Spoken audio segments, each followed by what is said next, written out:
দীর্ঘদিন পর আবার আমরা একসাথে হলাম, সেটা সামনাসামনি না হোক, সরাসরি লেকচার না হোক, ভিজুয়ালি অডিওলি আমরা যাই হোক একত্রিত হতে পেরেছি। এই জন্য আমরা মহান আল্লাহ তাআলার কাছে শুকরিয়া জ্ঞাপন করছি। বৈশ্বিক এই মহামারীতে লেখাপড়ার উপকরণগুলো কিন্তু পরিবর্তিত হয়ে যাচ্ছে। আমার কাছে মনে হচ্ছে আমাদের কাছে যেমন বোর্ড দরকার, মার্কার দরকার, ল্যাপটপ দরকার, তেমনি আর কিছু জিনিস দরকার, যেমন ধরো জীবাণুনাশক স্প্রে দরকার, হ্যান্ড স্যানিটাইজার দরকার, মাস্ক দরকার। আমি মাস্ক দিলে তোমরা শুনতে পাবা না, এমনি তো আমার সাউন্ড সিস্টেম কিছুটা সমস্যা। আমি তোমাদের এটাই বলতে চাচ্ছি যে আমাদের বৈশ্বিক মহামারীতে উপকরণগুলো বিভিন্নভাবে চেঞ্জ হয়েছে এবং আমাদের কাজের পরিধিটা কিছুটা পরিবর্তিত হয়েছে। আমরা খুব সহজেই সবকিছু মুভমেন্ট করতে পারছি না। এই জন্য হয়তো তোমরা সাউন্ডে কিছুটা প্রবলেম পাবে, তবে কিন্তু আমরা চেষ্টা করবো পরবর্তীতে যাতে ঠিক হয়ে যায়। এখন বর্তমান কোভিড-19 প্রকোপে স্কুল কলেজগুলো দীর্ঘদিন যাবৎ বন্ধ। আর কতদিন বন্ধ থাকতে হবে আল্লাহ এবং তারা আসলে ভালো জানবেন ইনশাআল্লাহ। তবে আমরা আশা করি যে আমরা এই অবস্থা থেকে খুব শীঘ্রই পরিত্রাণ পাবো। কবি বলেছেন একদিন ঝড় থেমে যাবে, পৃথিবী আবার শান্ত হবে। আমরাও আশা করি সবকিছু শান্ত হয়ে যাবে, আল্লাহ আমাদের ক্ষমা করে দেবেন আমাদের কৃতকর্মের জন্য। তবে আমি বলবো আজকে আমরা তোমাদের সামনে উপস্থিত হয়েছি, আমি উপস্থিত হয়েছি মূলত রসায়নের কিছু মজার টপিকস নিয়ে আলোচনা করার জন্য। নির্দিষ্ট যদি করে আমি শ্রেণী করতে চাই, যেমন ধরো সেটা হতে পারে 9, 10, 11, 12। এখন তোমরা বলতে পারো স্যার কিভাবে সম্ভব যে নবম, দশম, একাদশ, দ্বাদশ শ্রেণীর জন্য একই ক্লাস করা? অ্যাকচুয়ালি আমি এমন একটা চ্যাপ্টার আজকে তোমাদের জন্য বাছাই করেছি যেখানে নির্দিষ্ট কিছু টপিকস নবম, দশম, একাদশ, দ্বাদশ শ্রেণীর জন্যই প্রযোজ্য এবং সবার জন্য একই থিমে আমি একসাথে বলে দিতে পারবো, সবার জন্য যাতে বুঝতে সহজযোগ্য হয়। আমি চেষ্টা করবো সেভাবে উপস্থাপন করার জন্য। তার জন্য আমি কিছু শব্দ সিলেক্ট করেছি, সেই শব্দগুলো দিয়ে আমরা মালা গাঁথবো। একটার সাথে একটা মালা গেঁথে গেঁথে আমরা কিছু ব্যাখ্যা করব। সেই ব্যাখ্যাগুলি আমাদের আজকে পড়ার প্রতিপাদ্য বিষয়। তবে তার আগে আমি চ্যাপ্টারটার নাম বলে দিচ্ছি। চ্যাপ্টার নাম বলার আগে একটা কথা আমি বলছি, তোমাদের সাথে একটা মজা করতে চাচ্ছি আমি। যেহেতু আমি একজন রসায়নের ছাত্র, অ্যাকচুয়ালি আমি এখনো ছাত্র, প্রায় 18-19 বছর যাবত আমি রসায়নের সাথে সংসার করছি। তো করতে করতে সবকিছুই আমি রসায়নের ব্যাখ্যা করতে পছন্দ করি। আমি চাই তোমরাও কিছুটা এইভাবে করো, তাহলে আমাদের প্রাথমিক জীবনে যে আমরা রসায়নকে অনেক সহজভাবে উপস্থাপন করতে পারবো। সেটা হতে পারে, ধরো আমার নাম মেহেদি স্যার, তোমাদের কাছে আমি পরিচিত। তো প্রকৃতিতে যে 118টা মৌল রয়েছে, সেই 118টা মৌলকে আমি যদি আমার নামের সাথে কম্পেয়ার করি, আমার নামের সাথে কিছুটা সিমিলারিটি খুঁজে, তাহলে কিভাবে খুব সম্ভব? ধরো আমার নামের অ্যালফাবেটগুলো হচ্ছে MEHEDY, মেহেদি। এই শব্দগুলোকে আমি 118টা মৌল যে রয়েছে তাদের সাথে যদি মিল করার চেষ্টা করি, যেমন ধরো M ফর মেন্ডেলিভিয়াম, 1 নম্বর পরমাণু, E for Einsteinium, 99, H hydrogen, E for europium, 63, D for dysprosium, 66, Y for yttrium, 76। এই মৌলগুলো দিয়ে আমি আমার নামকে এলাবোরেট করলাম। তো তোমরাও তোমাদের নামকে এভাবে মৌলগুলোর সাথে এলাবোরেট করার চেষ্টা করো, করে আমাকে ইনবক্স করতে পারো, নিজেরা টেক্সট করতে পারো। এই জিনিসটাকে আমরা মজা হিসেবে নিলাম। ওকে ফাইন, তাহলে আমরা রসায়নের একটা রস খুঁজে পাওয়ার চেষ্টা করছি। আসলে আমাদের কাছে অনেকেই ধারণা রসায়ন সাবজেক্টটা খুব কঠিন। আমি সেদিন একটা ফিচার দেখলাম যে পৃথিবীতে সর্বোচ্চ কঠিন বিষয়গুলোর মধ্যে রসায়নকে তারা 4 নম্বরের স্থান দিয়েছে। তবে কঠিন সহজকে আমরা নিজের কাছে আমরা যেভাবে গ্রহণ করবো, আমরা সেভাবেই পেয়ে যাবো। আজকে আমাদের চ্যাপ্টারের প্রতিপাদ্য বিষয় ছিল, আমি অনেক মূল কথায় ফিরে আসি। আমাদের আজকের প্রতিপাদ্য বিষয় হচ্ছে গিয়ে চ্যাপ্টারটার নাম আমরা বলতে পারি, এখানে কিছুটা লাইটের ফোকাস করছে। আমি আসলে আমার গ্রামের বাড়িতে, তোমাদের একটু ম্যানেজ করে দিতে হবে। আমাদের চ্যাপ্টারটা যদি আমি একাদশ, দ্বাদশ শ্রেণীর জন্য বলি, তখন এই আজকের টপিকসটাকে আমরা পাবো একাদশ, দ্বাদশ শ্রেণীর মৌলের পর্যায়বৃত্ত ধর্ম। এই চ্যাপ্টারটাতে এটা হচ্ছে গিয়ে প্রথম পত্রের 3য় অধ্যায়ে সাথে সামঞ্জস্যপূর্ণ। আর যদি আমরা এসএসসির কথা বলি, এই চ্যাপ্টারটা হচ্ছে গিয়ে পর্যায় সারণী। তোমাদের পাঠ্য বইয়ের ৪র্থ অধ্যায়ের চ্যাপ্টারের সাথে এই টপিকসটা সামঞ্জস্যপূর্ণ। তো 4টা ক্লাসকে আমি 4টা শ্রেণীর সাথে আমি একটা যোগসূত্র স্থাপন করেছি। কিভাবে? 4টা শ্রেণীরই যেখানে যেখানে মিলগুলো রয়েছে সেই টপিকসগুলো আমরা আগে পড়ব। যেমন ধরো, আমরা যদি এই চ্যাপ্টারের নামই ছিল মৌলের পর্যায়বৃত্ত ধর্ম, তো মৌলের পর্যায়বৃত্ত ধর্মগুলো নিয়ে আলোচনা করাই আসলে আমার আজকে মূল উদ্দেশ্য। এখানে আমাদের রয়েছে যে টপিকসগুলো রয়েছে, মৌলের পর্যায়বৃত্ত ধর্মগুলো আমি আগে বলি। পর্যায়বৃত্ত ধর্মটা হচ্ছে প্রকৃতিতে যে মৌলগুলো রয়েছে তাদেরকে আমরা একটা নির্দিষ্ট ছকে সাজানো দেখতে পাই, যেটা মেন্ডেলিভকে আমরা তার জনক হিসেবে ধরা হয়, তাকে আমরা বলি পর্যায় সারণী। সেই পর্যায় সারণী যে মৌলগুলো রয়েছে সেই মৌলগুলোর 2, 8, 8, 18, 18, 32 এইভাবে নম্বরগুলো থেকে দেখা যায় যে মৌলগুলির ভৌত এবং রাসায়নিক ধর্মকে তুমি যদি একটু চিন্তা করো তাহলে দেখবে তাদের বৈশিষ্ট্য এবং ধর্ম পুনরাবৃত্তি হচ্ছে। এই ধর্মটাকে আমরা বলছি মৌলের পর্যায়বৃত্ত ধর্ম। মৌলের পর্যায়বৃত্ত ধর্মটা আমরা যদি একটু ব্যাখ্যা করতে চাই তাহলে আমরা কয়েকটা ভাগে ভাগ করতে পারি। নাম্বার 1 পরমাণুর আকার, নাম্বার 2 আয়নীকরণ শক্তি, ইলেকট্রন শক্তি, তড়িৎ ঋণাত্মকতা, ধাতব ধর্ম, গলনাঙ্ক স্ফলনাঙ্ক, যোজ্যতা, অম্লত্ব, ক্ষারত্ব। এখন তোমরা বলতে পারো স্যার এই সিরিয়ালটা কি দরকার? আসলে সিরিয়ালটা এজন্য দরকার যে প্রথম 4টা অংশকে আমি একটা ভাগে ভাগ করব, পরবর্তী 4টা অংশকে আমি আরেকটা ভাগে ভাগ করব। কারণ এই প্রথম 4টা যে অংশ, এই 4টা অংশ এসএসসি স্টুডেন্টদের জন্য যেভাবে প্রযোজ্য তেমনি এইচএসসি লেভেলের স্টুডেন্টদের জন্য প্রযোজ্য।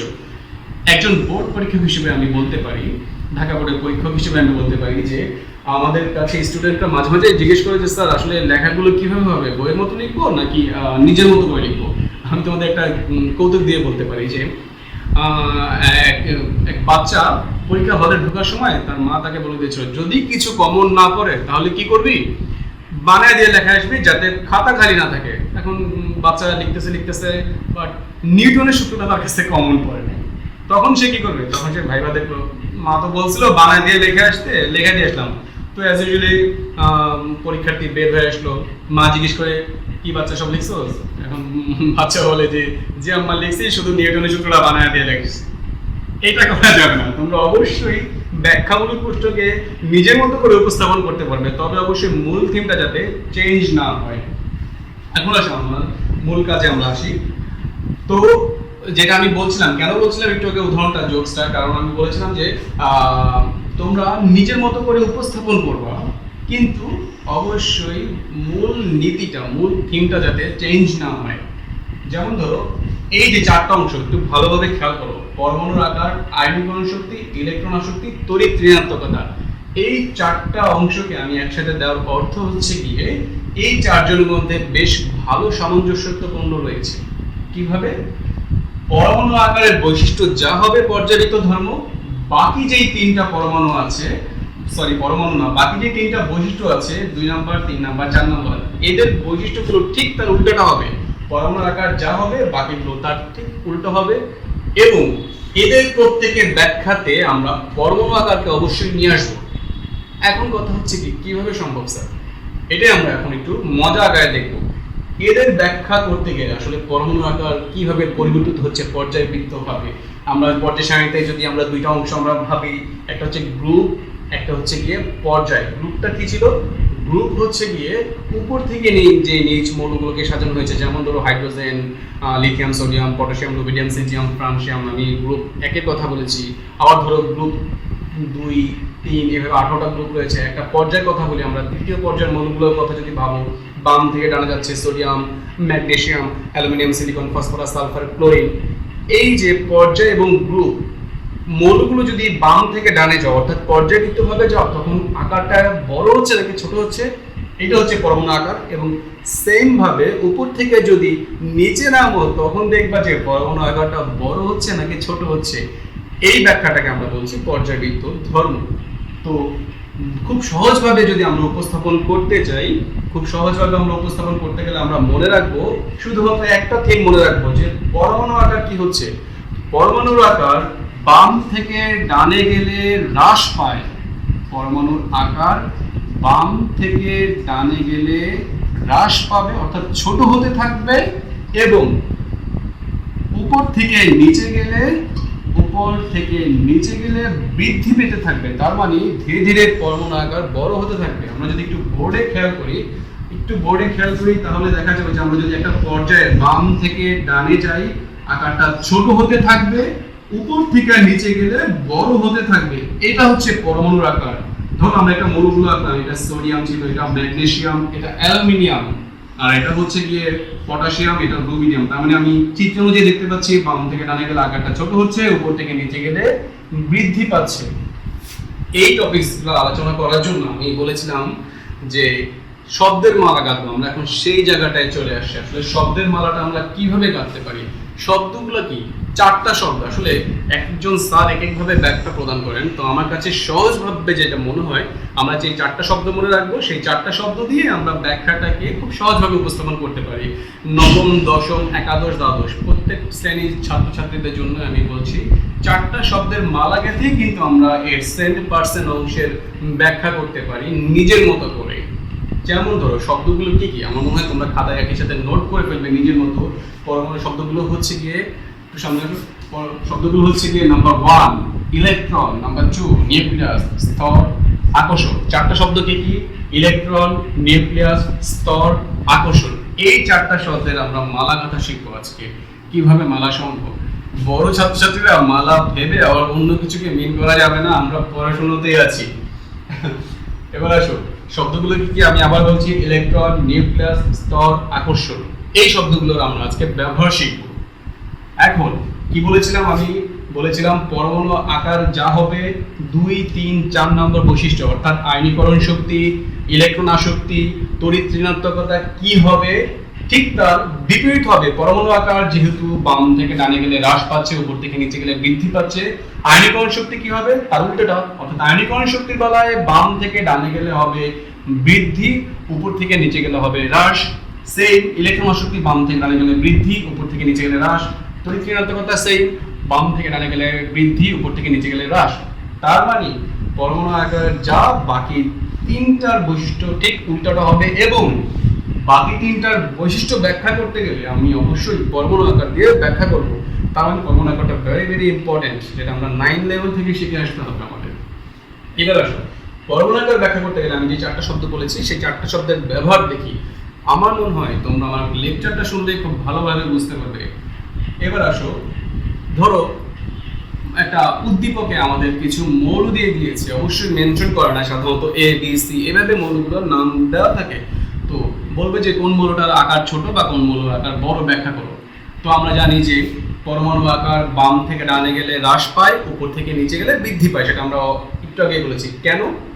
কেননা বাম থেকে ডানে গেলে আকার হ্রাস পায়, এটার আমরা এখন 4টা শব্দ দিয়ে ব্যাখ্যা করছি। দেখো নাম্বার 1, বাম লেখাটা কি হবে? লিখবো বাম থেকে ডানে গেলে, একই পর্যায়ে বাম থেকে ডানে গেলে পরমাণু আকার হ্রাস পায়।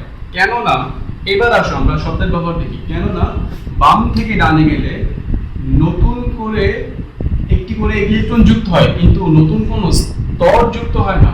ফলে নিউক্লিয়াসের সাথে ইলেকট্রনগুলোর আকর্ষণ বল বৃদ্ধি পায়, পরমাণু আকার হ্রাস পায়। তাহলে দেখতে পেয়েছো ব্যাপারটা কি? ব্যাপারটা হচ্ছে তুমি মনে মনে ভাবো, সোডিয়াম পরমাণুর কথা ভাবো। সোডিয়ামের মোট ইলেকট্রন সংখ্যা হচ্ছে গিয়ে 11টি। 11টি মৌল যদি আমি একটু স্তর ইলেকট্রন বিন্যাস করি, প্রথম শক্তি স্তরে আছে 2টি, দ্বিতীয় শক্তি স্তরে আছে 8টি, তৃতীয় শক্তি স্তরে আছে 1টি পরমাণু ইলেকট্রন। তারপরে ইলেকট্রনটাকে তুমি পরের পরমাণুকে ভাবো, ম্যাগনেসিয়াম, এর সর্ববস্তু কক্ষপথে আছে 2টি। তার মানে সোডিয়ামের ক্ষেত্রে আমরা যদি একটু ব্যাখ্যা করি, সোডিয়ামের ক্ষেত্রে ইলেকট্রন বিন্যাস 2H1, ম্যাগনেসিয়ামের ক্ষেত্রে ইলেকট্রন বিন্যাস হচ্ছে 2H2। তার মানে সোডিয়ামের যেভাবে 3টা শক্তি স্তর রয়েছে, ম্যাগনেসিয়ামের ক্ষেত্রেও শক্তি স্তর সংখ্যা হচ্ছে গিয়ে 3টি। তার মানে কি একটা পরমাণুর কেন্দ্র যে নিউক্লিয়াস, তার কাছ থেকে সর্ববস্তু শক্তি স্তরের ইলেকট্রনগুলো দূরত্ব প্রায় সেমই হওয়ার কথা। তবে যেহেতু শক্তি স্তর সংখ্যা সেম, দূরত্ব সেম হওয়ার কথা, কিন্তু যেহেতু ইলেকট্রন সংখ্যা বৃদ্ধি পাচ্ছে, ইলেকট্রন সংখ্যা মূলত ঋণাত্মক চার্জ বিশিষ্ট ইলেকট্রন সংখ্যা বৃদ্ধি পাচ্ছে, ফলে ধনাত্মক চার্জের নিউক্লিয়াস যেটা রয়েছে প্রোটনের, তার সাথে তার আকর্ষণ বলটা বৃদ্ধি পায়। এই আকর্ষণ বল বৃদ্ধি পাওয়ার কারণে কিন্তু পরমাণু আকারটা ধীরে ধীরে সংকুচিত হয়ে যায়। এর জন্য আমরা এটাকে ব্যাখ্যা দিই বাম থেকে ডানে গেলে পরমাণু আকার হ্রাস পায়, উপর থেকে নিচে গেলে পরমাণু আকার বৃদ্ধি পায়। ওকে শিক্ষার্থীরা, তাহলে আমরা বুঝলাম কি পরমাণু আকার বাম থেকে ডানে গেলে, যেহেতু বাম থেকে ডানে গেলে নতুন কোনো শক্তি স্তর যুক্ত হয় না, কিন্তু নতুন করে ইলেকট্রন যুক্ত হয়, তার ফলে নিউক্লিয়াসের সাথে ইলেকট্রনগুলোর আকর্ষণ বল বৃদ্ধি পায়, পরমাণু আকার হ্রাস পায়। দেখতে পেয়েছো, সেই চারটা শব্দই আমি ব্যবহার করে ব্যাখ্যাটা দিয়ে দিলাম। এবার আসো উপর থেকে নিচে গেলে কি হয়। উপর থেকে নিচে গেলে পরমাণু আকার বৃদ্ধি পায়। কেন বৃদ্ধি পায় আমরা সেই চারটা শব্দই আমরা ব্যাখ্যা করি। সেই চারটা শব্দ কি কি? ইলেকট্রন, নিউক্লিয়াস, স্তর, আকর্ষণ। সেই চারটা শব্দ দিয়ে আমরা ব্যাখ্যা করব কি হবে। একই গ্রুপের উপর থেকে নিচে গেলে পরমাণুর আকার বৃদ্ধি পায়। কেননা, এবার আসো শব্দগুলোর ব্যবহার। কেননা উপর থেকে নিচে গেলে ইলেকট্রন বৃদ্ধির সাথে সাথে একটি করে শক্তি স্তর যুক্ত হয়, ফলে নিউক্লিয়াসের সাথে ইলেকট্রনগুলোর আকর্ষণ বল বৃদ্ধি পায়, আকর্ষণ বল হ্রাস পায়, পরমাণু আকার বৃদ্ধি পায়। এখন তোমরা বলো, কেন ইলেকট্রন স্তর সংখ্যা বৃদ্ধির সাথে সাথে আকর্ষণ বল হ্রাস পায়? কেন? আমরা দেখি একটা নিউক্লিয়াসের বাইরে যত স্তর যুক্ত হচ্ছে, বহিস্থ কক্ষপথের ইলেকট্রনের সাথে নিউক্লিয়াসগুলোর দূরত্ব তত বৃদ্ধি পাচ্ছে। আর আমরা একটা ইংরেজিতে প্রবাদ বলি যে out of sight out of mind. যত বেশি ইলেকট্রনগুলোর দূরত্ব বৃদ্ধি পাবে, তত তাদের মধ্যে আকর্ষণ বলটা ধীরে ধীরে হ্রাস পাবে। আর আকর্ষণ বল হ্রাস পাওয়ার কারণে কিন্তু নিউক্লিয়াসের উপরে ইলেকট্রনগুলোর চাপ প্রয়োগ করাটা কমে যায়, এজন্য পরমাণু আকার ধীরে ধীরে বৃদ্ধি পায়। তো বন্ধুরা, আজকে আমরা শিখলাম এই চারটা শব্দের ব্যবহার করে কিভাবে আমরা পরমাণু আকারকে ব্যাখ্যা করতে পারবো। আমি আরেকবার বলছি, ফাইনালি বলছি, পরমাণু আকার বাম থেকে ডানে গেলে, একই পর্যায়ে বাম থেকে ডানে গেলে পরমাণু আকার হ্রাস পায়। কেননা বাম থেকে ডানে গেলে ইলেকট্রন বৃদ্ধি পায়, কিন্তু নতুন কোনো শক্তি স্তর যুক্ত হয় না, ফলে নিউক্লিয়াসের সাথে ইলেকট্রনগুলোর আকর্ষণ বল বৃদ্ধি পায়, পরমাণু আকার হ্রাস পায়। একই গ্রুপের উপর থেকে নিচে গেলে পরমাণু আকার বৃদ্ধি পায়। কেননা একই গ্রুপের উপর থেকে নিচে গেলে ইলেকট্রন সংখ্যা বৃদ্ধির সাথে সাথে নতুন করে শক্তি স্তর যুক্ত হবে। শক্তি স্তর যুক্ত হওয়ার ফলে নিউক্লিয়াসের সাথে ইলেকট্রনগুলোর আকর্ষণ বল হ্রাস পায়। আকর্ষণ বল হ্রাস পাওয়ার কারণে কিন্তু পরমাণু আকারটা ধীরে ধীরে বৃদ্ধি পায়। এটা হচ্ছে গিয়ে পরমাণু আকারের জন্য ব্যাখ্যা। এখন আসলে পরমাণু আকারের পর আমরা বলেছিলাম যে বাকি যা বৈশিষ্ট্যগুলো রয়েছে, আয়নীকরণ শক্তি ছিল 2 নম্বর বৈশিষ্ট্যটা, আমরা এখন তার ব্যাখ্যাটা করি। অবশ্যই তাতে বলেছিলাম যে পরমাণু আকার যা হবে বাকিগুলো তার বিপরীত হবে, অর্থাৎ পরমাণু আকার যেহেতু বাম থেকে ডানে গেলে হ্রাস পায়, আয়নীকরণ শক্তি বাম থেকে ডানে গেলে বৃদ্ধি পাবে। এখন আমরা তার আগে একটু জানি যে আয়নীকরণ শক্তি আসলে জিনিসটা কি। আয়নীকরণ শক্তি হচ্ছে, আমরা যদি বইয়ের মতো বলতে চাই, তাহলে হচ্ছে গিয়ে কোনো পরমাণুর সর্ববহিস্থ কক্ষপথ হতে এক বা একাধিক ইলেকট্রন অসীম দূরত্বে সরিয়ে নিতে যেই শক্তির প্রয়োজন, তাকে ওই পরমাণুর আয়নীকরণ শক্তি বলা হয়। কঠিন হয়ে গেল, এখন আমরা একটু নিজের ভাষায় বলি। ধরো সোডিয়াম পরমাণুর বহিস্থ কক্ষপথে একটি ইলেকট্রন আছে, ফাইন। এই একটি ইলেকট্রনকে সে দান করে তার বহিস্থ কক্ষপথে অষ্টক পূরণ করতে চায়। তো এই ইলেকট্রনটা যদি দান করে দিবে, অর্থাৎ সোডিয়াম, আমরা একটা উদাহরণ ভাবি মনে মনে, সোডিয়ামের সাথে ক্লোরিন আমরা মিক্স করে সোডিয়াম ক্লোরাইড তৈরি করছি। তো ক্লোরিন একটা ইলেকট্রন গ্রহণ করে তার বহিস্থ কক্ষপথে অষ্টক পূরণ করতে চায়, সোডিয়াম একটা ইলেকট্রন দান করে তার বহিস্থ কক্ষপথে অষ্টক পূরণ। স্টুডেন্টস, আগের বার যে ভিডিওটা আমরা প্রথমে দেখেছিলাম, সেখানে আসলে আমার মেমোরি কার্ড শেষ হয়ে গেছিল, আবার ভিডিও করাটা টাফ, এর জন্য আমি দ্বিতীয় অংশের ভিডিওটা নিয়ে এসেছি। তো আগের বার আমি যেটা বলছিলাম, আয়নীকরণ শক্তির সংজ্ঞা দিয়েছিলাম কোনো পরমাণুর সর্ববহিস্থ কক্ষপথ হতে এক বা একাধিক ইলেকট্রন সরিয়ে নিতে যে পরিমাণ শক্তি প্রয়োজন, তাকে তার আয়নীকরণ শক্তি বলা হয়। তার মানে একটা পরমাণু তুমি মনে মনে ভেবে নাও, সোডিয়াম, তার সর্বশেষ কক্ষপথ থেকে আমরা একটি ইলেকট্রন সরিয়ে নিয়ে তার অষ্টক পূরণ করতে হবে। তো একটা করে ইলেকট্রন সরিয়ে নিতে যে শক্তিটা প্রয়োজন, তাকে আমরা বলবো তার আয়নীকরণ শক্তি। তো আমরা বলছি একই পর্যায়ের বাম থেকে ডানে গেলে আয়নীকরণ শক্তির মান বৃদ্ধি পায়, কারণ পরমাণু আকার হ্রাস পায়। আমরা বলেছিলাম উল্টা, এটা আসলে কারণ না, তবে আমি মনে রাখার জন্য বলছি পরমাণু আকার যা হবে বাকিগুলো তার বিপরীত হবে। তো একই পর্যায়ে বাম থেকে ডানে গেলে আয়নীকরণ শক্তির মান বৃদ্ধি পায়। কেন বৃদ্ধি পায়? তো আমি বলেছিলাম ব্যাখ্যাতে পরমাণু আকার নিয়ে আসবো। ব্যাখ্যাটা কিভাবে সম্ভব একটু খেয়াল করি আমরা।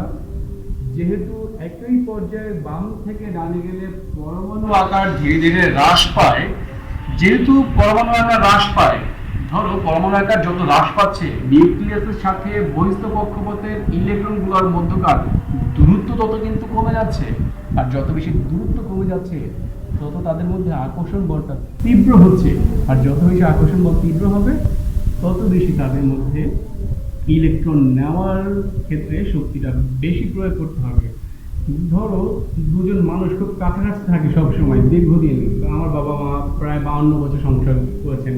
আমরা দেখতে পাই আমাদের সাংসারিক জীবনে আমাদের বাবা মারা দীর্ঘদিন সংসার করে যাচ্ছেন। কিভাবে এতদিন সম্ভব? দীর্ঘদিন কাছাকাছি থাকতে থাকতে তাদের মধ্যে বন্ডিংটা এত স্ট্রং হয় যে তাদের ভাঙাটা টাফ হয়ে যায়। এই জন্য আমরা বলছি আমাদের দৈনন্দিন জীবনের সাথে কিন্তু আমরা রসায়নকে সবসময় সিমিলারিটি খুঁজতে পারি।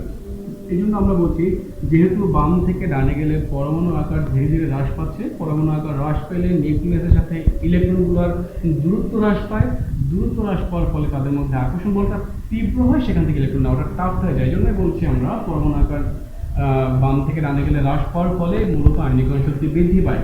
উপর থেকে নিচে গেলে কি হয়? উপর থেকে নিচে গেলে আয়নীকরণ শক্তি হ্রাস পাবে। কেন হ্রাস পাবে? সেই উপর থেকে নিচে গেলে পরমাণু আকার ধীরে ধীরে বড় হয়। পরমাণু আকার যত ধীরে ধীরে বড় হবে, নিউক্লিয়াসের সাথে ইলেকট্রনগুলো দূরত্ব তত বৃদ্ধি পাবে। আর যত বেশি দূরত্ব বৃদ্ধি পাবে তত তাদের মধ্যে আকর্ষণ বলটাও কমে আসবে। আকর্ষণ বল কমে আসলে সহজেই তার কাছ থেকে ইলেকট্রনটা নিয়ে নেওয়া যাবে। এজন্য উপর থেকে নিচে গেলে আয়নীকরণ শক্তির মান হ্রাস পায়। আমরা মনে বুঝতে পেরেছি।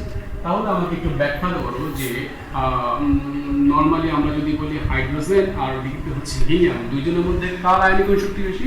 যেহেতু হাইড্রোজেনের তুলনায় হিলিয়ামের আকার ক্ষুদ্রাকৃতির হওয়ার কথা, ফলে হিলিয়ামের আয়নীকরণ শক্তির মান বেশি হবে, কারণ বাম থেকে ডানে গেলে আয়নীকরণ শক্তি বৃদ্ধি পায়। সহজ। তবে পরীক্ষার ক্ষেত্রে যেগুলো আসে, কোনগুলো আসে স্যার? সাধারণত বেশি আসবে সেগুলোই যেগুলো স্বাভাবিক না, কিছু অস্বাভাবিক।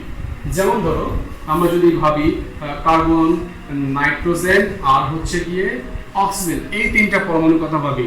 এই তিনটা পরমাণু ভাবার কথা দেখলে দেখা যাবে যে এই তিনটা পরমাণুর ক্ষেত্রে বাম থেকে যতই ডানে যাব, আমরা আগে বলেছি বাম থেকে ডানে গেলে পরমাণুর আকার হ্রাস পায়, আয়নীকরণ শক্তির মান বৃদ্ধি পায়। সেই হিসেবে এখানে সবচেয়ে বেশি হওয়ার কথা আয়নীকরণ শক্তি অক্সিজেন, নাইট্রোজেন।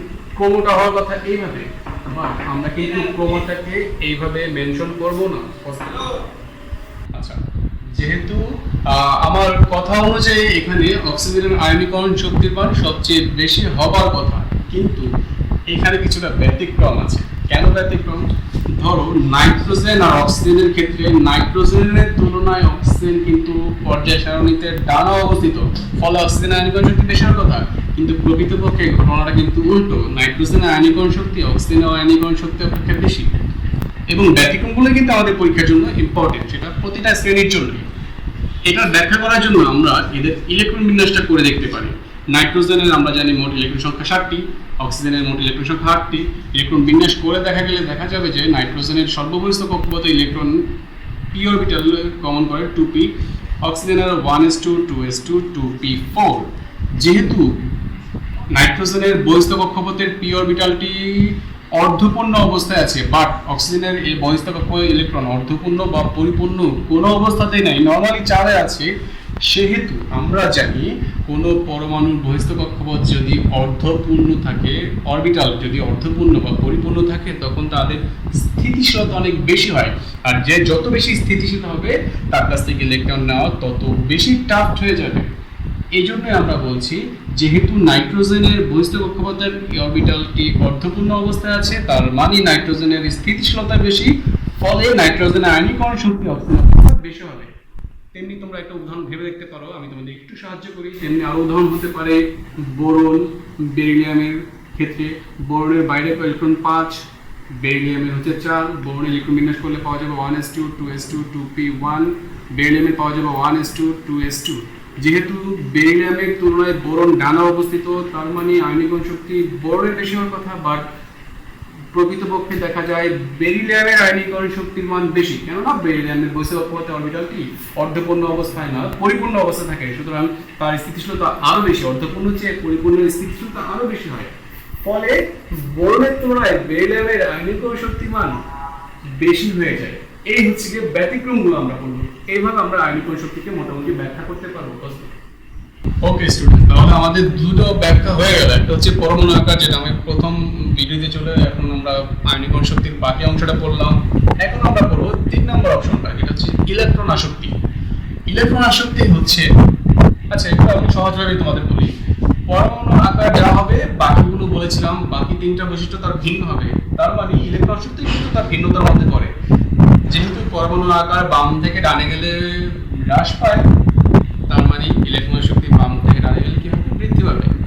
তার জন্য আমাদের অবশ্যই আগে জানতে হবে ইলেকট্রন শক্তির জিনিসটা আসলে কি। ইলেকট্রন শক্তির সংজ্ঞাগত দিক থেকে আয়নীকরণ শক্তির ঠিক উল্টো, বাট বৈশিষ্ট্য কিন্তু আয়নীকরণ শক্তির যা, ইলেকট্রন শক্তিরও তাই। ইলেকট্রন শক্তি যেমন আয়নীকরণ শক্তি যেমন বাম থেকে ডানে গেলে বৃদ্ধি পায়, ইলেকট্রন শক্তিও বাম থেকে ডানে গেলে বৃদ্ধি পায়। আমি বলছি কি, মনোযোগ দাও, শুধুমাত্র সংজ্ঞাগত দিক থেকে আয়নীকরণ শক্তির সংজ্ঞা যা হবে, ইলেকট্রন শক্তির সংজ্ঞাটা ঠিক উল্টোটা হবে। যেমন আয়নীকরণ শক্তির সংজ্ঞাটা কি ছিল? আয়নীকরণ শক্তির সংজ্ঞাটা ছিল পরমাণুর বহিস্থ কক্ষপথ হতে এক বা একাধিক ইলেকট্রন সরিয়ে নিতে যে শক্তি প্রয়োজন। ইলেকট্রন শক্তির ক্ষেত্রে সংজ্ঞাটা কি হতে পারে? কোনো পরমাণুর বহিস্থ কক্ষপথে একটি ইলেকট্রন যুক্ত করতে গেলে যে শক্তি নির্গত হয় তাকে তার বলা হবে ইলেকট্রন শক্তি। বুঝতে পেরেছো? আমার মনে হয় যে সংজ্ঞাগত দিক থেকে আয়নীকরণ শক্তির ক্ষেত্রে ইলেকট্রনকে নিয়ে নিতে হয়, ইলেকট্রন শক্তির ক্ষেত্রে ইলেকট্রনটাকে যুক্ত করতে হবে। ফাইন। এবার আসো, ইলেকট্রন শক্তি বাম থেকে ডানে গেলে কি হবে? বৃদ্ধি পাবে। কেন বৃদ্ধি পাবে? সেম ব্যাখ্যা আমরা কাকে দিয়ে ব্যাখ্যা করব? অবশ্যই পরমাণু আকার দিয়ে ব্যাখ্যা করব। কিভাবে ব্যাখ্যা করতে পারি? একটু মনোযোগ দিলে আমরা মনে পারবো। আমরা জানি একই পর্যায়ে বাম থেকে ডানে গেলে পরমাণুর আকার হ্রাস পায়। আচ্ছা ফাইন, একই পর্যায়ের কথা বলছি আমি। পর্যায়ে যেহেতু পরমাণু আকার হ্রাস পায়, সাপোজ আমরা এটাকে সোডিয়াম ভাবলাম, এটাকে ম্যাগনেসিয়াম ভাবলাম, এটাকে অ্যালুমিনিয়াম ভাবলাম। সোডিয়ামের বহিস্থ কক্ষপথের ইলেকট্রন সংখ্যা 1টি, ম্যাগনেসিয়ামের বহিস্থ কক্ষপথে ইলেকট্রন সংখ্যা 2টি, অ্যালুমিনিয়ামের বহিস্থ কক্ষপথে ইলেকট্রন সংখ্যা 3টি। তার মানে কি? তার মানে ইলেকট্রন আসক্তির ক্ষেত্রে আমি একটু তোমাদের একটু নোটস দিয়ে দিচ্ছি। ইলেকট্রন আসক্তির ক্ষেত্রে আচ্ছা, তো সোডিয়ামের বহিস্থ কক্ষপথে ইলেকট্রন 1টি, ম্যাগনেসিয়ামের 2টি, অ্যালুমিনিয়ামের 3টি। অ্যালুমিনিয়ামের ইলেকট্রন সংখ্যাও বেশি, কিন্তু আকারটা ছোট। ফলে কি হয়? তুমি তোমাদের বাসার কথা ভাবো, ধরো আমার বাসায় 3টা রুম, আমি একা মানুষ, সারা বাসা খাই। এখন অনেক ফ্যামিলি আছে যাদের রুম একটা, ফ্যামিলি মেম্বার হচ্ছে গিয়ে 5 জন। তো সেই 5 জনের ফ্যামিলিতে আরেকজন গিয়ে ঢোকাটা আসলে টাফ হয়ে যায়। কিন্তু আমার বাসায় একজন, 3টা রুম, একজন যদি সহজে থাকতে পারে। তার মানে বুঝলাম কি, আমাদের এখানে একটা শব্দ মনে রাখতে হবে ইলেকট্রন শক্তির জন্য। সেই শব্দটা হচ্ছে গিয়ে ঘনত্ব। শব্দটা দিয়ে আমরা ব্যাখ্যা করব। ঘনত্বটার সাথে কিভাবে রিলেটেড খেয়াল করি। যেহেতু বাম থেকে ডানে গেলে পরমাণু আকার হ্রাস পায় কিন্তু ইলেকট্রন সংখ্যা বৃদ্ধি পায়। আকার ছোট বাট ইলেকট্রন সংখ্যা বেশি, খেয়াল করো, ফলে ইলেকট্রন ঘনত্বটা বৃদ্ধি পায়। তো এই ইলেকট্রন ঘনত্ব বৃদ্ধি পাচ্ছে, ইলেকট্রন আসক্তির ক্ষেত্রে কিন্তু নতুন করে আমাদের ইলেকট্রন যুক্ত করতে হয়। তো এই কম ঘনত্বের ক্ষেত্রে ইলেকট্রন যুক্ত করতে গেলে যে শক্তি লাগবে, অধিক ঘনত্ব পরমাণুর ক্ষেত্রে ইলেকট্রন যুক্ত করতে গেলে আরো বেশি শক্তির প্রয়োজন হবে, বেশি শক্তি নির্গত হয়ে যাবে। এই জন্য বলা হয় বাম থেকে ডানে গেলে যেহেতু পরমাণু আকার হ্রাস পাচ্ছে, ইলেকট্রন ঘনত্ব বৃদ্ধি পাচ্ছে, ফলে ইলেকট্রন আসক্তির মানও বৃদ্ধি পায়। উপর থেকে গেলে নিচে গেলে কি হবে? উপর থেকে নিচে গেলে বহিস্থ কক্ষপথে ইলেকট্রন সংখ্যা কিন্তু সমান, কিন্তু আকার অনেক বড় হতে থাকে। তার মানে কি? ঘনত্বটা অনেক কমে যেতে থাকে। ঘনত্ব কমে যাওয়ার কারণে কিন্তু মূলত ইলেকট্রন আসক্তির মান ধীরে ধীরে হ্রাস পায়। বুঝতে পেরেছো? তাহলে এখানে প্রশ্ন কোনটা ইম্পর্টেন্ট? কারণ আমি একটু আগে বলেছি যে আমাদের যেগুলো স্বাভাবিক, আমাদের বিজ্ঞ পরীক্ষকরা সেগুলো সাধারণত দেন না। তো কোনগুলো দেন? যেগুলো কিছুটা অস্বাভাবিক, অটিস্টিক। সাপোজ অটিস্টিক কি হতে পারে? খুব ইম্পর্টেন্ট একটা গ্রুপ হচ্ছে গিয়ে 17 নম্বর হ্যালোজেন, যেটা লবণ গঠন করে। কি কি পরমাণু রয়েছে তাতে? Fluorine, chlorine, bromine, iodine, astatine.